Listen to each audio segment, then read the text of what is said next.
26 जून 2023 एक बहुत interesting case आया हस्बैंड एंड वाइफ का, जो कपल 1965 मतलब आज से लगभग 50 साल पहले उन लोगों ने शादी की थी।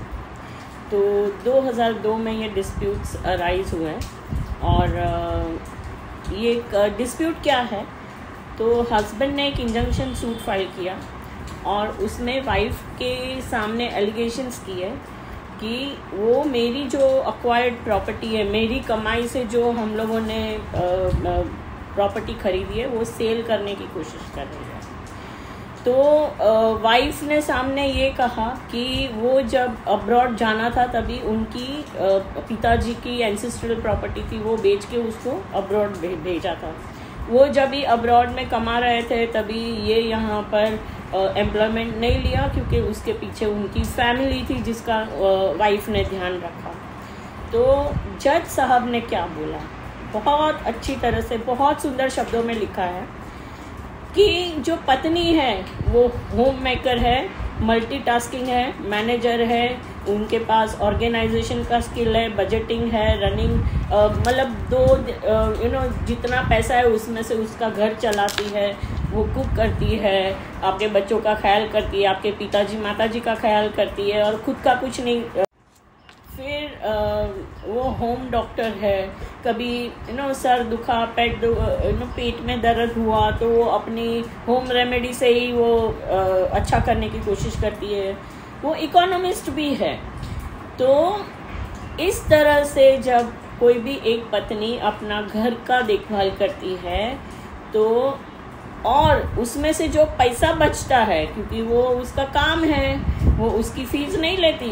कोई भी होम मेकर है, माता है, वो फीस नहीं लेती, उसका तो सिर्फ वो ड्यूटी निभाती है। मगर जब ऐसे मोड़ आते हैं रास्ते में, जब कोर्ट में मैटर जाती है, वैमनस्य होता है, डिफरेंसेस ऑफ ओपिनियन होते हैं, कहीं ना कहीं ब्रीच ऑफ ट्रस्ट होता है दोनों के साइड से। मैं कोई एक साइड को के लिए नहीं एडवोकेसी करती हूँ या तो ब्लेम करती हूँ, मगर दोनों के साइड से कुछ ना कुछ होता है।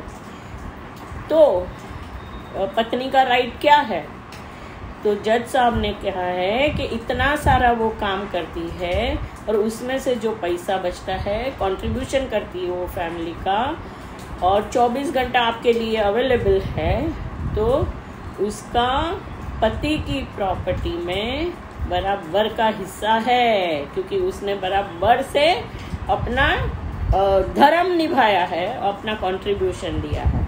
और ये है K Naidu versus Kamsala Amal and others.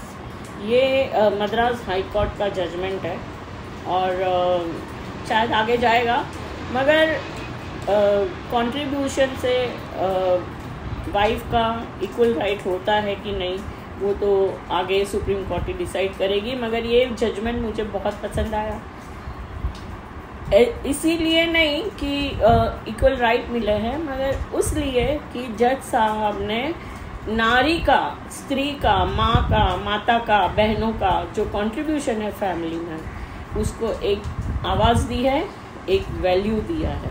अभी राइट के लिए तो मैटर शायद आगे जाएगी, मगर ये जो रिस्पेक्ट दी है, सेल्फ एस्टीम दिया है, उसके लिए हम जज साहब के आभारी हैं।